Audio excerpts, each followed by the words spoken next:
Okay, let's try this again. It's Friday, which means it's time for another exciting episode of Ask Us Anything. Now, we got these questions from you a couple of weeks ago. We recorded an episode and then we encountered some SD card difficulties and lost it all.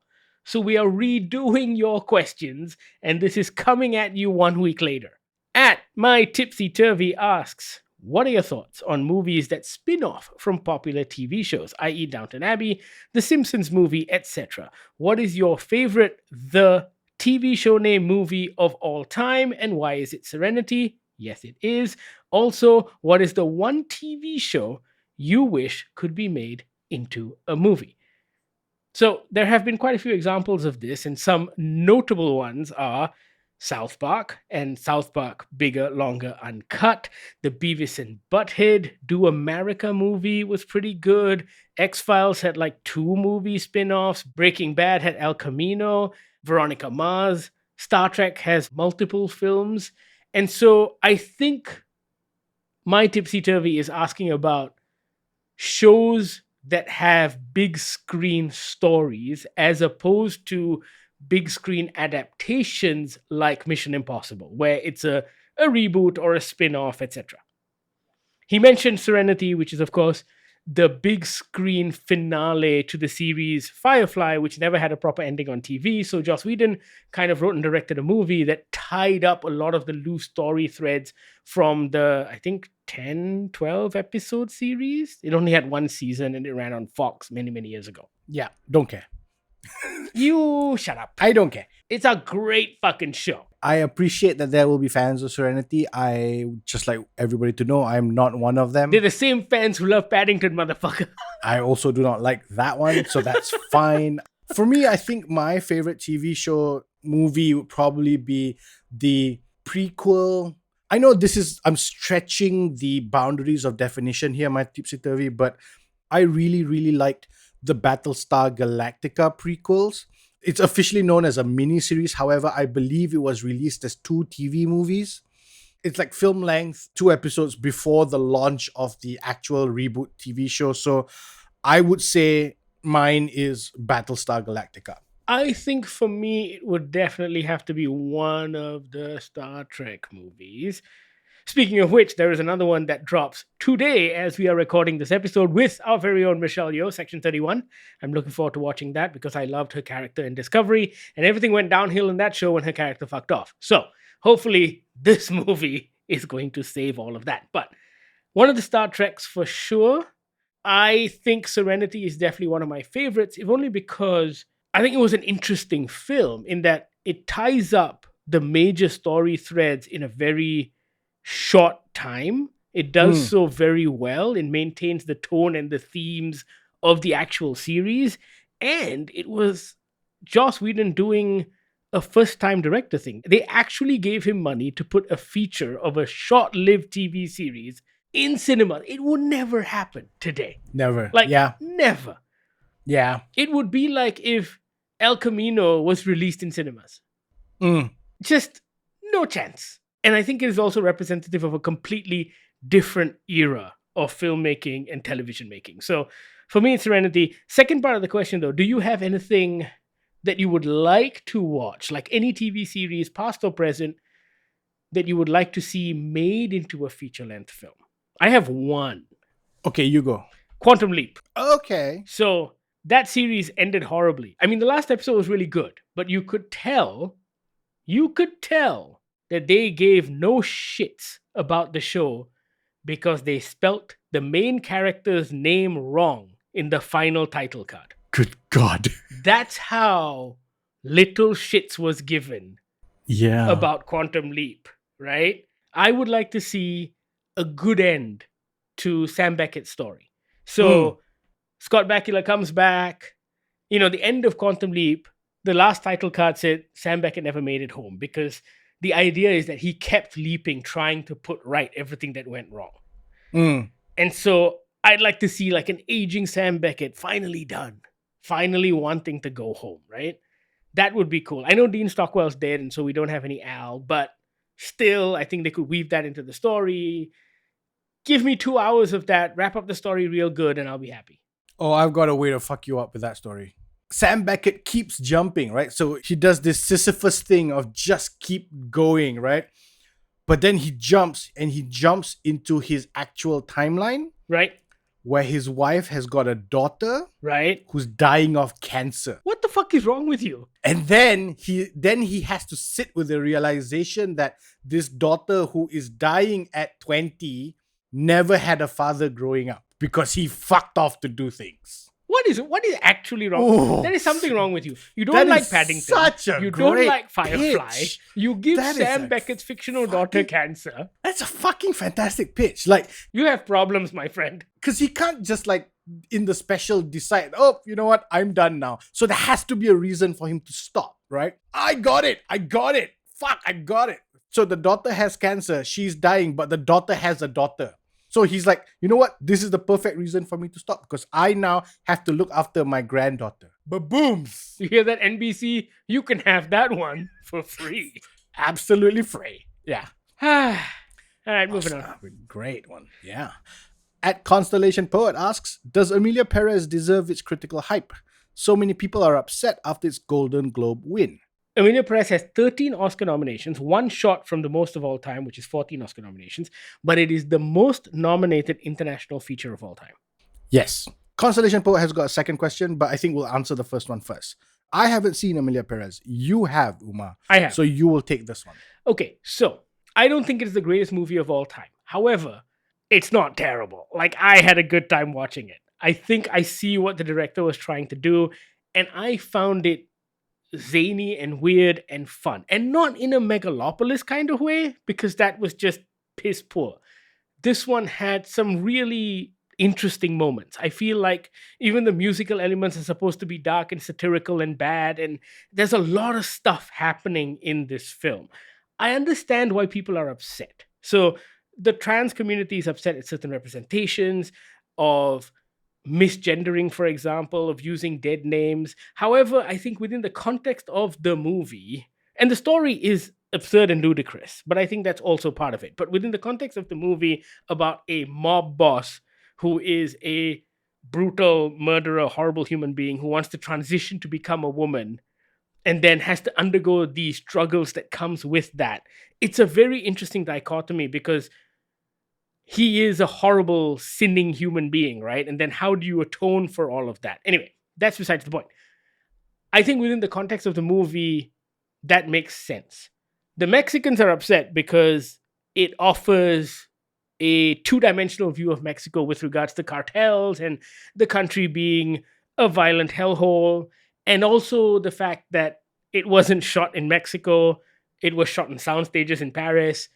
But I mean, I'm always of two minds of that because I'm like, a director and a producer go, hey, we only have this kind of budget, and if we can do it cheaper at a soundstage in Paris, then why do we have to fly everyone to Mexico? The realities of making a movie come into play when it comes to conversations like that.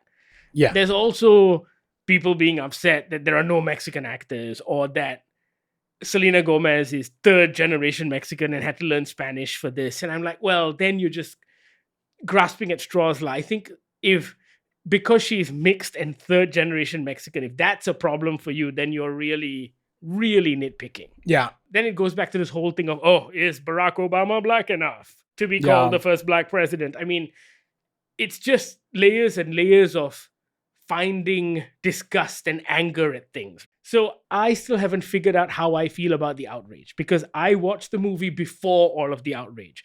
And my initial reaction to watching the movie was, hey, this is kind of zany. It shouldn't work, but it kind of does. Like, it's got incredibly stupid moments, but it feels like that was intentional because everyone is in on the joke. Right. And so I quite enjoyed Emilia Perez. I don't think it's going to win 13 Oscars. I think it's just going to be one of those things that Academy voters, both old and young, kind of felt that it was genre bending or defying in some way. Right. Yeah. I've seen clips of it and it just looks terrible. Like, I've seen some music clips of it. But I think the clips are completely out of context. Now that you've explained it that way, then I can see how that's an argument. And I see all this stuff on TikTok and Instagram Reels and all of that stuff, but it's totally out of context. You have to watch the movie as a thing. Right. Because then you'll understand the tone that they're going for. Constellation Porn had a second question. What advice would you guys give young aspiring filmmakers trying to shoot micro shorts in Malaysia? You take this one. I don't mean to be Debbie Downer, but I have a simple advice for aspiring filmmakers in Malaysia. Don't be a filmmaker in Malaysia. It's a much harder life than you think it is lah. If you are insistent, or if you want to try, or if you think it's a fun thing to try and do in your 20s, then yeah, go for it. My advice is just shoot. Just shoot. We all have phones that are capable of shooting quality enough video footage. I say just shoot, because then you will figure out how to tell a story. Once you shoot your first 5 things, on your 6th one, you sit down and write a script properly. Then you will know what works in an edit. Then you will know what works in framing. Then you will know what works when you're trying to shoot a conversation. If you don't start shooting, there is very little advice I can give you. The only thing I have to add to that is that all of the technology has become so accessible that the only thing you really have to hone is your writing and storytelling skills. Because access to, like Bahir said, lighting, phones, video editing suites, it's all just there at your fingertips. So a lot of the time with a lot of Malaysian filmmakers, we feel the stumbling block is the writing. It's the storytelling. However, I will also add, just recreate scenes. And I mean all of it, right? Pick a scene from a movie that you like. In fact, do an easy one. Pick a conversation scene in a movie that you like. Write it out as a script. Get 2 of your friends who can emote on camera and shoot it. Shoot it exactly the way the film shoots it. Then you will see framing, then you will see editing, then you will see timing. And then write your own stuff. But you have to shoot. So if you don't have a story to shoot, just, pull up, I don't know, a conversation scene in Oppenheimer, a conversation scene in Barbie, a conversation scene in a TV show that you love, and try and recreate that shot for shot. Don't worry about lighting. Don't worry too much about how the audio is going to sound. Just set the camera where the film or TV show that you're trying to recreate has set the camera. Get 2 people to say the lines. Even if they don't memorize it, it's okay.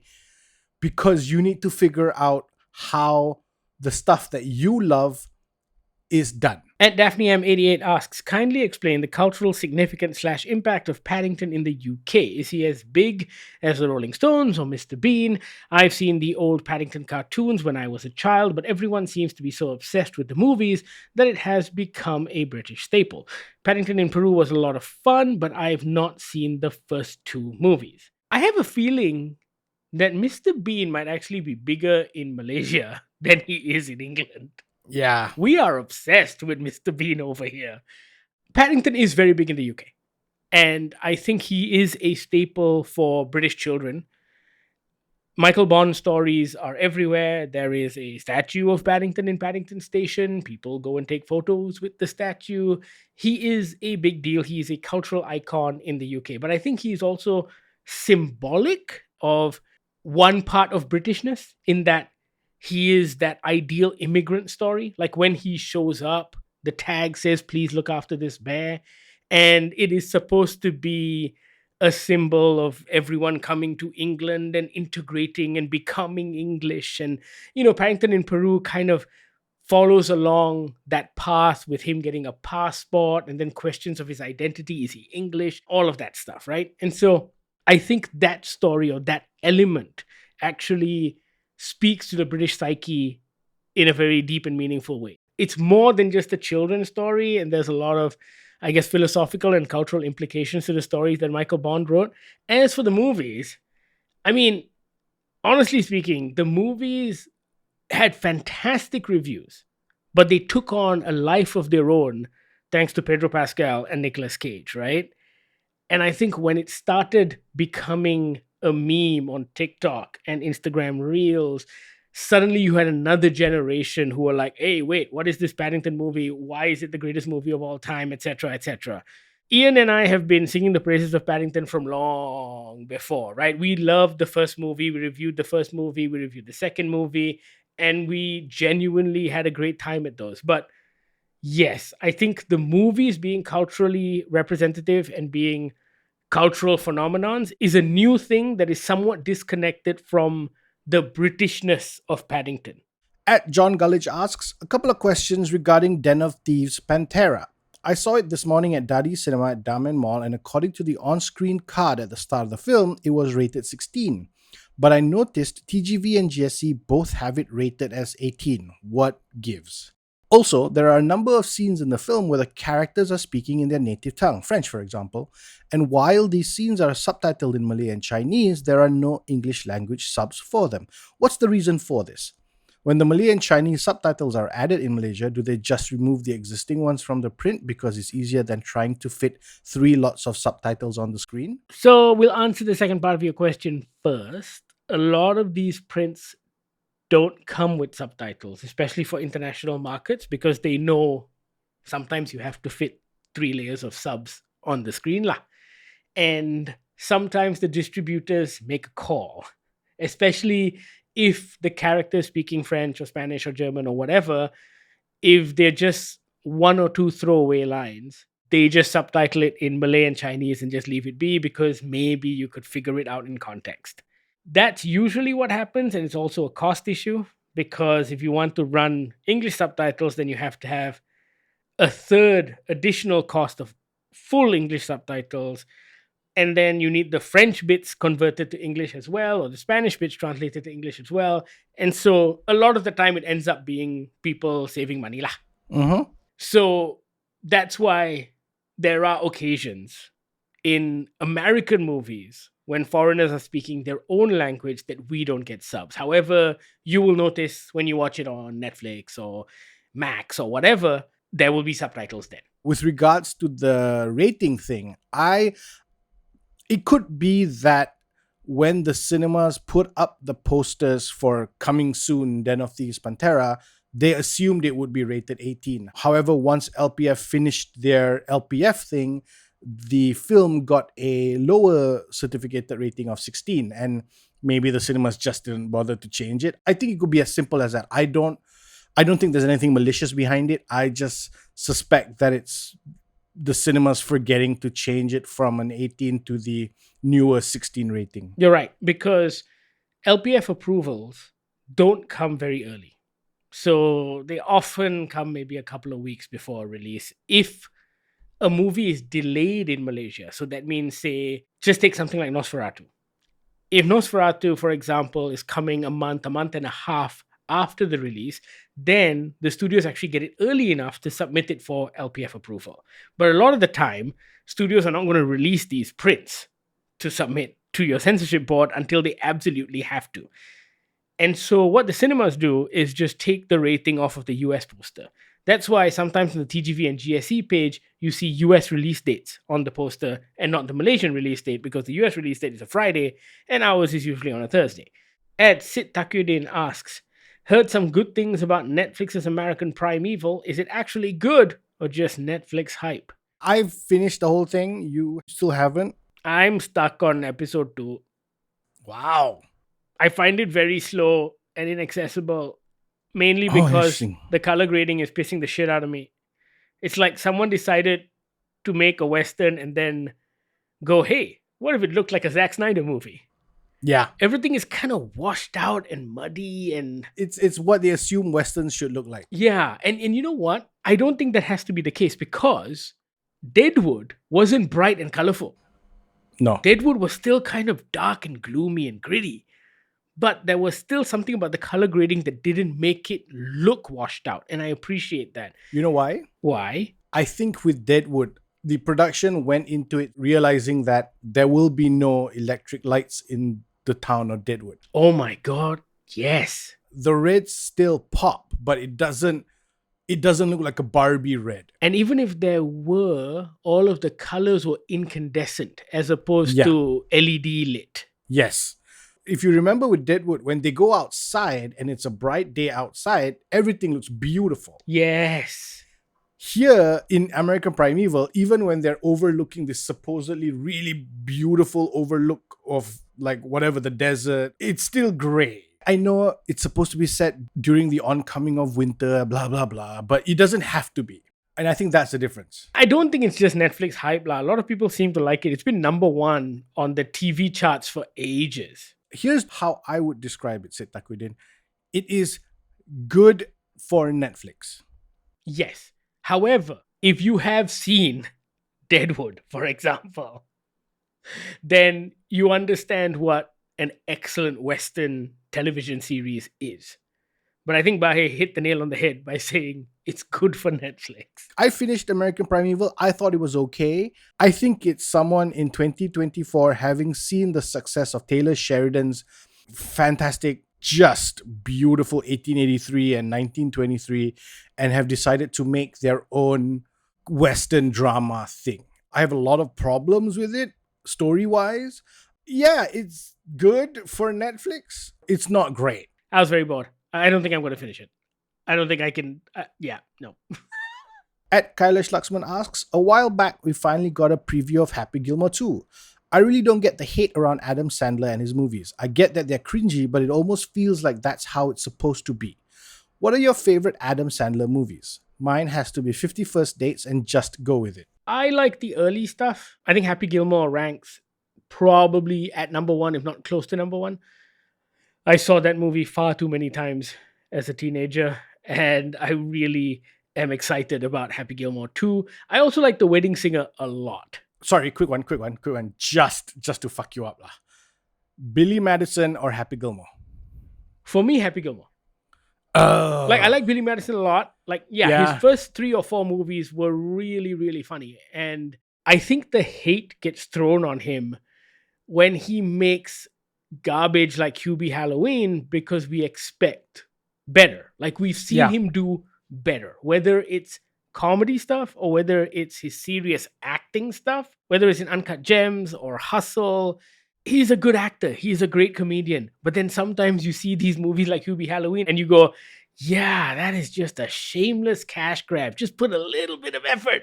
Yeah. And you could have done something so much better. When he does shit like Hubie Halloween, when he does shit like Zohan, I think that's when people get really annoyed. You know what it is as well? I feel like the Adam Sandler brand gets too associated with his production company. And I think that's the problem because his production company is the one that do all the stupid Pauly Shaw is Dead and the Deuce Bigelow films and Paul Blart movies. That's all his production company. So he gets associated with it. He gets pulled into that conversation. For every Uncut Gems, he will do Jack and Jill, Paul Blart Mall Cop 2. He will do The Ridiculous Six. And so I think that's the problem. I think his output from good stuff to bad stuff, that ratio doesn't work for a lot of people. Yeah. But Hustle's great. Hustle's great. Happy Gilmore is great. I'm hoping Happy Gilmore 2 is absolutely fantastic. Everyone is back, so I'm excited about that as well. I'm afraid because it's a Netflix movie. Because Netflix have got those rules that just really scare me as a fan of cinema. At X-Ray and Drops asks, what kind of genre of movie would you like to see more of 2025, which you didn't see a lot of in 2024? So we saw a lot of different genres in 2024. There were a lot of thrillers, a lot of horror, a lot of superhero films. I think the 2 genres that feel particularly lacking, probably rom-coms, because all of them have been relegated to streaming. None of them seem to get cinematic releases because they don't make much money. With the exception of the Sydney Sweeney, Glenn Powell, Anyone But You movie, which was a real anomaly. People were genuinely shocked. And I think TikTok had a lot to do with young people actually going out and watching that. But I would like to see more rom-coms. And I think straight up comedies, like ha-ha comedies. Like, I can't remember the last time I saw something like The Hangover on the big screen. Where I went in and I was like sitting there and just laughing my ass off. I mean, sure, Ghostbusters is kind of a comedy, but it's franchise fare, which is why it gets a theatrical release. I also feel like those are more action comedy. Yes. To go back to our previous question, right? They're not what Adam Sandler comedies used to be. And those things used to make a ton of money, right? Adam Sandler was one of the highest earners for Sony. Like, he was the $1 billion man. I'd love to see more rom-coms. I think there was a bit of a soft start in the industry with the Julia Roberts one. The Julia Roberts, George Clooney. Was it Julia Roberts, George It Clooney? was Yeah. Julia Roberts, George Clooney. And then there was the one Channing Tatum and Sandra Bullock. That one also fizzled out, lah. Yeah, they all fizzled out. I agree with you. I just think that it felt like the industry tried to start doing rom-coms again, but then they just failed. I'd love to see more musicals. I know we've seen a lot lately. Well, actually, no, we haven't seen a lot lately.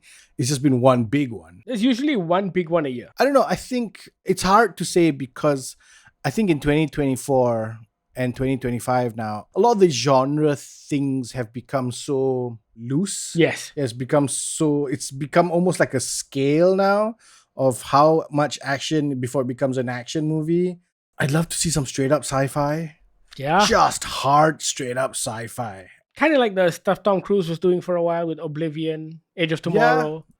Non-franchise, straight up hard sci-fi. The ones that will sort of have you sitting there going, I wonder how that turns out. Yeah. At Rabbit Hop asks, P. Ramlee was the greatest icon in Malaysia and possibly even in Asia. Which of his movies do you wish to get a proper remake? Mine would be one of the Bujang Lapuk series. I feel like I don't want to see anybody remake a P. Ramlee movie. Sames. I think Malaysia, the government, whoever, needs to get the rights of P. Ramlee's films and then start screening them more often or start making them easily accessible. Yeah, the rights are currently owned by Shaw in Singapore. And Astro has licensed the rights. So if you go to the on-demand app, there is a P. Ramlee channel where you can watch all of his movies. I don't know where they've gotten these movies, so some of the quality of the films aren't great. I think they have broadcast rights. I don't think they have the rights to the film. Yes, but still, I don't think they're transposed from the original prints. No, I'm pretty sure they're not. Yeah. So it's a bit meh lah. And so I think we need the P. Ramlee movies to be a lot more accessible, at least on a national level, right? I think you need something like the BFI where you can walk in to a private screening room like the BFI has, sit down in front of a screen, and watch whatever P. Ramlee movie you want to.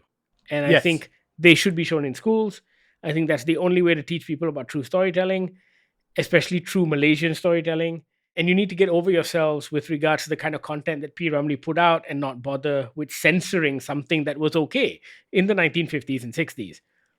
Anyway, that aside, I really don't want to see his stuff being remade. What I think Malaysian filmmakers should do is learn from it and tell those sorts of interesting stories. There are so few movies in Malaysian cinema that get released every year that actually take on the kind of topics and themes that P. Ramlee did. I don't think there are comedies that get released every year that have the kind of smarts that his comedies had. Yeah. I think you need to make more movies like La Luna, which was really, in spirit, a P. Ramlee film.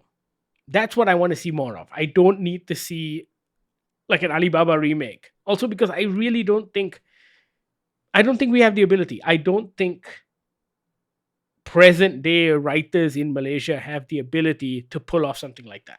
I also feel like we would lose it. Even if somebody tried to remake it using P. Ramlee's original scripts, I don't think any of the actors will understand the kind of P. Ramlee timing. I don't think the directors understand P. Ramlee's directing style.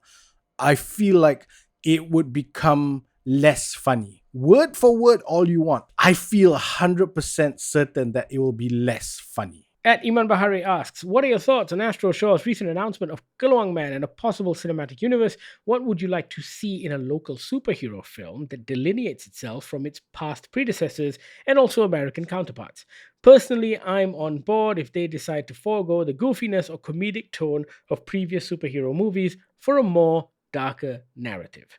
So, Iman Bahari, it's not just a Keluang Man cinematic universe, it is an everything cinematic universe. I think Astro announced the Police Evo cinematic universe, a High Council cinematic universe, and then potentially a merging of all three into one giant mega cinematic universe. I don't know how they're going to pull it off. My thoughts at the moment are wait and see. There isn't even cautious optimism because nothing anyone has done in the past has kind of given me any reason to believe that they can pull something like this off properly. So I'm in the wait and see camp. I would be really excited if they pull this off, because that would be very, very cool. But I don't know if we have the writers. I don't know if we have the filmmakers. And also, I'm still a little iffy on Kluang Man with regards to, I hope they've taken it in a completely different direction. I don't know about you, but if you go and watch those original Kluang Man cartoons, it's very bad.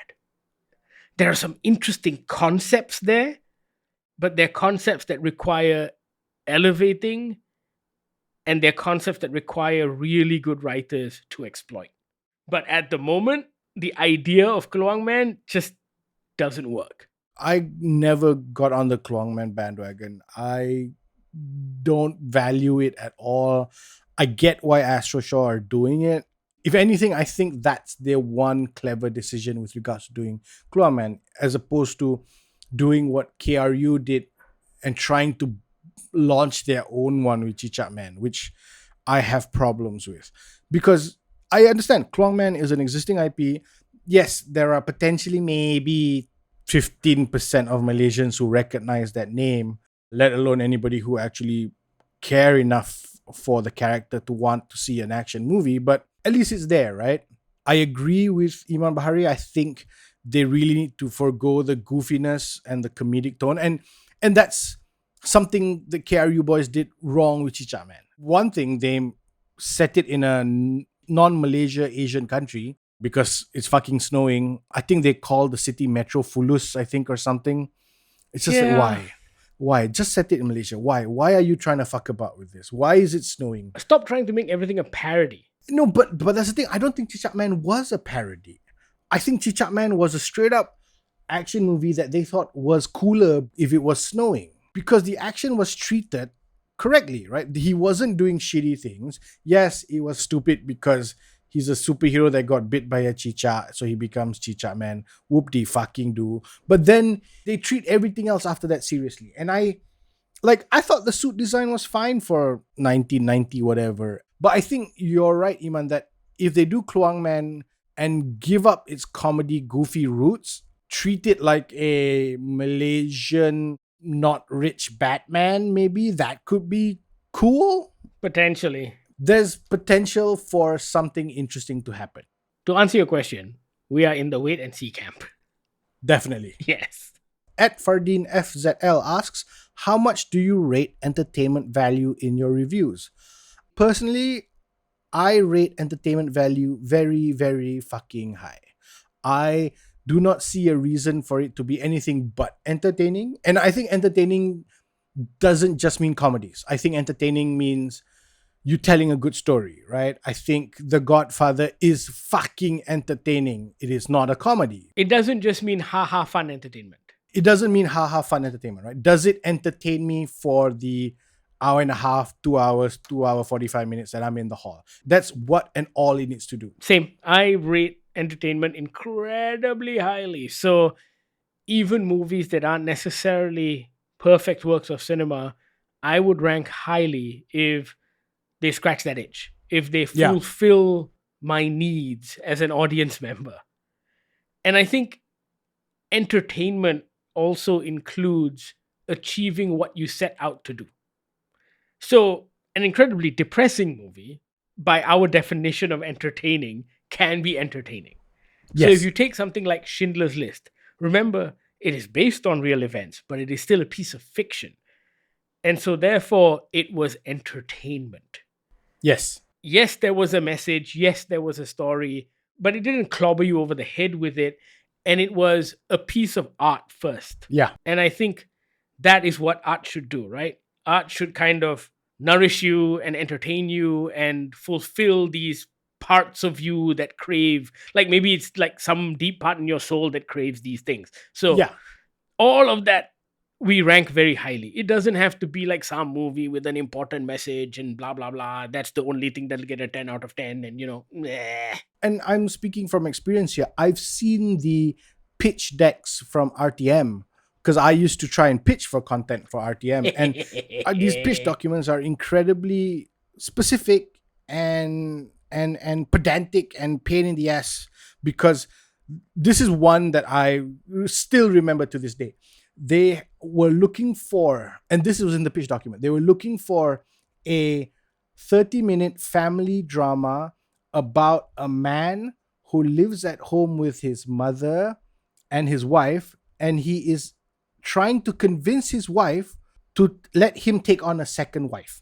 That is the actual pitch of the TV show. So you're not even going in with an idea. You're going in to fill in the blanks of what they are looking for.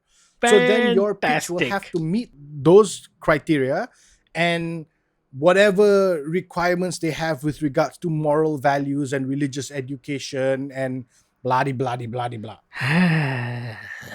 So for me, the problem with that is you're not, as a TV station, any decision you make with regards to putting on a TV show that isn't based on entertainment, you're already fucked.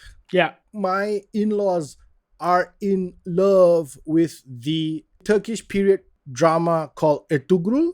It's on Netflix.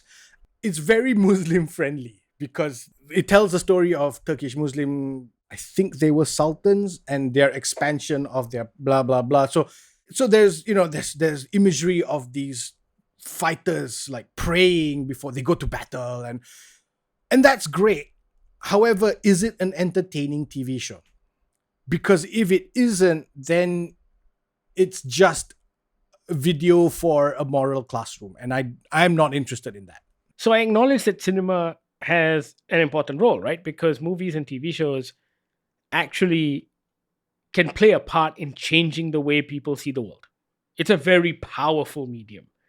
And yes, some of the messages in these movies are important. And sometimes the messages aren't even meant to be messages, but the world kind of reflects that fiction in a certain way that it ends up becoming an important message. But a movie that sets out to be a message movie always ends up being problematic or always ends up being not very good. Yeah. Especially when you lose sight of the fact that it was supposed to be a piece of entertainment. Yeah. So, yes, I think it's a very fine balance, but we rank entertainment value very, very highly in our reviews. Yep. At Lego Fan in PJ asks, I'm asking this somewhat ironic question on behalf of all Americans who have watched the Better Man biopic trailer. Who the hell is Robbie Williams and why haven't they heard of him before? No, but seriously, how is it that Robbie Williams, or Take That for that matter, is virtually unknown to American audiences for 3 long decades? It is a question we ask ourselves all the time. And the answer is simple. Americans are fucking insular. They have absolutely no idea or no interest in what happens in the rest of the world. Which is why the cultural phenomenon that is Take That and Robbie Williams completely passed them by. Like, the movie did terribly in the US. It cost over 110 million to make. I think it's only taken like 1.5 or 2 million, something stupid lah. And it is considered to be a flop. It's done very well in the UK because Take That and Robbie Williams is England's jam. They know him. And also the movie is supposed to be very good. It's got some very good reviews. We haven't seen it yet. We can confirm that it's not coming to Malaysia under any circumstance because I think it's lost so much money. They're not going to risk releasing it in a market like ours. It is, however, playing in Singapore. I think Shaw brought it in. So if you want to see the movie and you happen to be in Singapore, you can catch it there or wait for a digital release. But Americans are incredibly insular. I think that is it. Like, it's amazing. It's amazing how when Michelle Yeoh blew up after Everything Everywhere All at Once, I would see all of this American content about how, oh my God, did you know that Michelle Yeoh was huge? Like, she has done all of these great movies. And I'm just like, listen, you cannot be a website or a platform that celebrates cinema and not know or pretend like Michelle Yeoh wasn't the biggest thing. It's like, what the fuck? Come on. Yeah. Yeah. And yes, a lot of that has to do with educating Americans, but at the same time, it's amazing how they don't get that stuff because they know it won't sell. Asian cinema, Indian cinema, European cinema, even pop music. Asian pop music, European pop music, British pop music. It doesn't make it to their shores. So it Yeah. always was a big deal, right? And that's what Robbie Williams has often talked about, oh, everyone wants to make it big in America because it's like movie producers wanting a release date in China. Yeah. Because, like, oh, it's a whole new revenue stream. Yeah. I am loving all of the Robbie Williams interviews. I don't know if you've been watching the clips. He is fantastic. There's one interview where he just goes, oh man, I thought we were going to clean up with the musical awards, and then I forgot about Wicked. Fuck. I was like, he's great.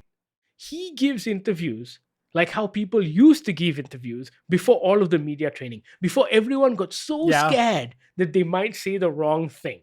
Like, the press tour for Better Man has been great. But I also feel that's a very English thing, right? Like It Hugh is. Grant also doesn't give a fuck. He doesn't.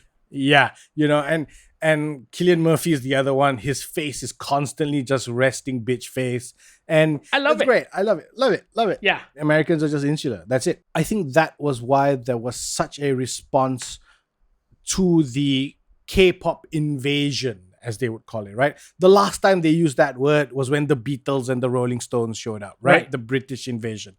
They get so panicky when other people's entertainment comes up, and the American media conglomerates are not in control of it, right? Because American kids are finding K-pop on TikTok, on Instagram, or on YouTube, and these TV stations, these radio stations have to respond to that, because now on MTV, well, at the time they were asking for BTS, they were asking for all these Korean songs. So yeah, the Americans don't know what they're doing until it sort of hits them across the face.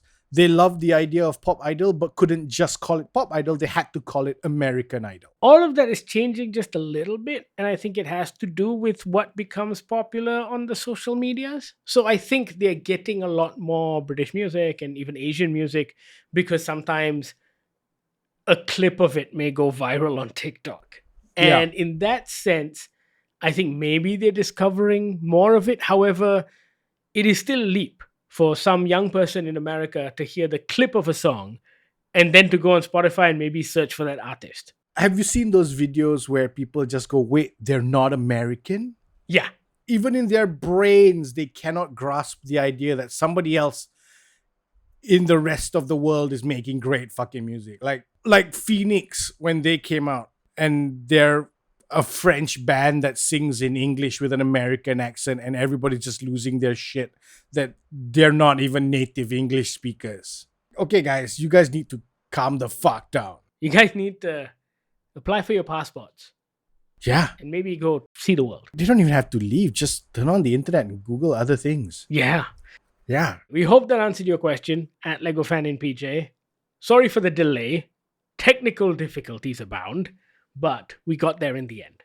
Thank you so much for listening. Thank you for all of your questions. This has been another exciting episode of Ask Us Anything. You know what to do. Keep those questions coming in. We're on Instagram on GogglerMY. You can also email us on podcast@goggler.my or send us a WhatsApp on the Goggler hotline 012-524-5208. Thank you so much for listening. This is the Goggler Podcast.